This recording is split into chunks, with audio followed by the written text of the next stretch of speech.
saya challenge lah Menteri Keuangan. Ya kan, dulu waktu zaman SBY, Menteri Keuangan Sri Mulyani nerbitin surat hutang bond dengan bunga 2%. Saya minta Sri Mulyani coba tukar itu bond yang saudara bikin dengan bunga sangat mahal, merugikan rakyat Indonesia 11 miliar dolar. Tolong tukar dengan bond dan pembiayaan lebih murah. Oh iya, kalau yang direfer kalau Anda bicara tentang IMF ini, kan ada negara advance country seperti bahkan di Eropa yang debt to GDP ratio-nya itu sudah di atas 60, ada yang 80 bahkan 100%. Jadi untuk negara-negara seperti itu mereka pasti harus melakukan konsolidasi fiskal. Di dalam kurun waktu yang lebih panjang 5 hingga 10 tahun, The Global Risk Report 2021 mengidentifikasikan krisis-krisis yang kita juga sering dan sudah sering menyampaikan di berbagai forum.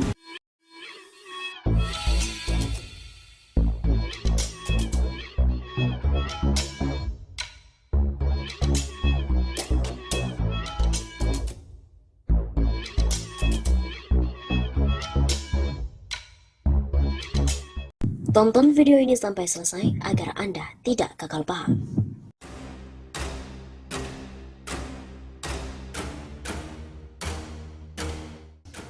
Mengerikan, kerugian negara di era Menteri Keuangan Sri Mulyani sejak 2018 sampai 2021 mencapai 601 triliun rupiah. Semalam, seorang kawan berdiskusi via telepon tentang masalah korupsi dan kerugian keuangan negara. Diskusi tersebut membandingkan skala kasus-kasus korupsi dan kerugian keuangan di Indonesia, mulai dari BLBI, EKTP, Jiwasraya, Asabri, Senturi hingga korupsi IUP Kota Waringin Timur. Menariknya, kawan ini punya ide untuk mengkategorikan masalah kelebihan bayar bunga utang pemerintah sebagai kasus kerugian negara juga.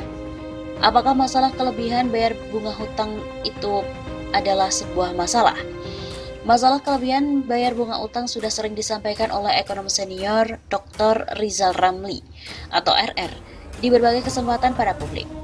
Bila dibandingkan dengan negara-negara tetangga seperti Filipina dan Vietnam, bunga yang diterbitkan oleh pemerintah Indonesia kelebihan 2,8 hingga 4,5%.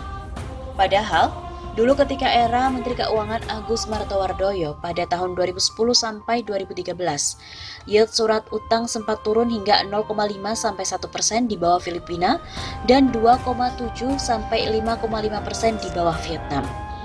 Surat utang Indonesia bunganya lebih murah dari kedua negara tersebut yang ratingnya lebih rendah dari Indonesia.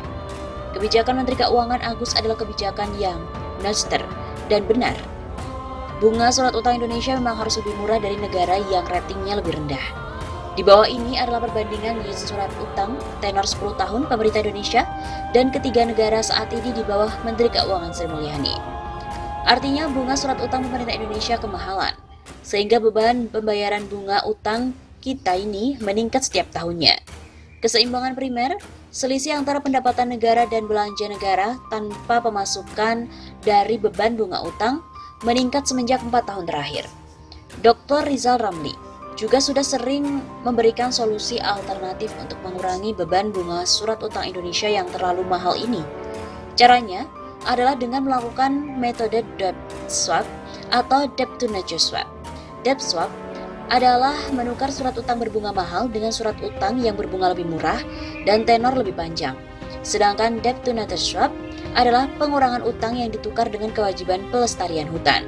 Kedua metode tersebut sudah pernah dikerjakan oleh Dr. Rizal Ramli sewaktu menjabat Menteri di Tim Ekonomi Kabinet Gus Dur tahun 2000 sampai dengan 2001. Berdasarkan perhitungan kasar yang dilakukan, beban bunga utang setiap tahun dapat berkurang sampai setengahnya bila dilakukan metode debt swap seperti yang pernah dilakukan oleh Dr. Rizal Ramli. Seandainya Indonesia memiliki Menteri Ekonomi seperti Dr. Rizal Ramli sejak 4 tahun yang lalu dan bukan Sri Mulyani, beban bunga dapat berkurang setidaknya 600 triliun rupiah. Inilah dasarnya kami memandang bahwa apa yang dilakukan pemerintah Indonesia dengan kebijakan bunga tinggi, terutama tim ekonomi di bawah Menteri Keuangan Sri Mulyani, telah menyebabkan kerugian keuangan negara. Dan selama 4 tahun terakhir, pemerintah Indonesia telah kehilangan potensi penghematan sebesar 601 triliun rupiah. Kelebihan bunga utang sebesar 601 triliun rupiah itu apakah hanya biaya public relation supaya Menteri Keuangan Sri Mulyani dipuji-puji oleh kreditor atau investor? Atau jangan-jangan merupakan hengki-pengki dengan investment banks yang dikoordinasikan penerbitan bond super mahal itu? Menurut seorang pejabat di pemerintahan yang tidak mau disebutkan namanya, mungkin sekali ada semacam fee dari kebijakan yang merugikan negara itu. Tapi apapun hanya BPK dan KPK yang dapat menjawabnya kelak. Perbandingan kerugian negara dari kelebihan bayar bunga utang bila dibandingkan dengan kasus-kasus kerugian negara lainnya dapat dilihat dalam sebuah tabel.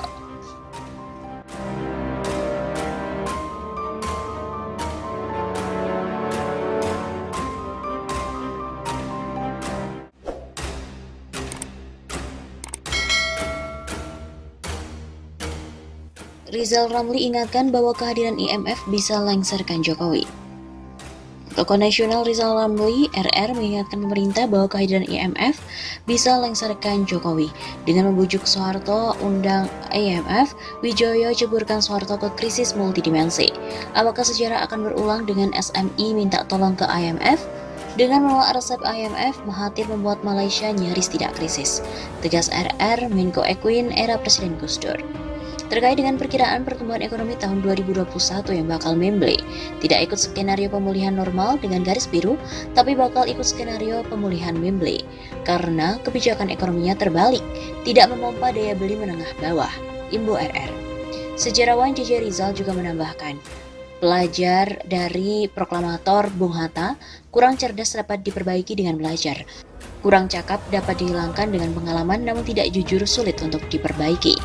Semua pandangan tadi merupakan respon atas keinginan Sri Mulyani untuk mengundang IMF ke Indonesia untuk meminta bantuan dari IMF menangani hutang RI dan negara-negara berkembang dunia ketiga lainnya.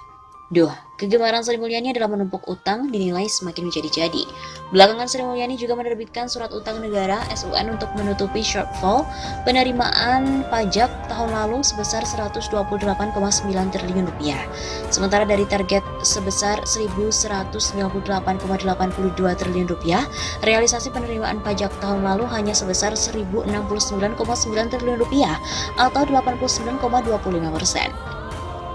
Ini kebijakan utang bisa membuat Mas Jokowi bakalan nyongsep ke bawah, ditarik ke bawah oleh SPG IMF, Menko terbalik.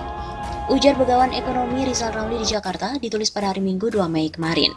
Adalah Sri Mulyani yang dimaksud Rizal Ramli sebagai Sales Promotion Girl atau SPG dari International Monetary Fund atau IMF. Utang RI pun kini lebih dari 6.000 triliun rupiah dan telah menjadi beban rakyat. Dusta dan dosa sudah menyatu di kalangan elit yang doyan ngutang.